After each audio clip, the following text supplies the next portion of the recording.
Okey korang, tak kat bota ni, dia kat bota jenis besar ni korang.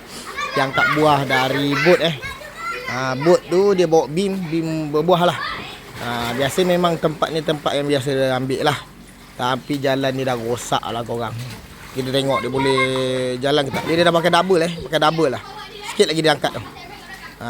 Buah dia nak angkat di dalam tong bim dibawa pakai bot lah korang. Tengok sikit lagi. Kalau sangkut jatuh dengan kereta ni lah masuk sekali dalam gaung tu. Tengok slow-slow dia angkat lah. Berjaya masuk kat dia. Cuma dia nak jalan slow lah korang. Jalan slow. Dia kalau tak ngam, dia kena ngamkan betul-betul ngam lah. Kita boleh jalan tuang dekat tempat timbang lah. Ini driver pro dah korang ni. Driver pro dah. Dia slow tu. Dia slow. Sikit lagi. Okey. Kepala dah lepas. Kepala dah lepas. Belakang dia. Jangan tergolek belakang dia. Sia-sia lah usaha dia. Slow. Okey, mantap. Ngam.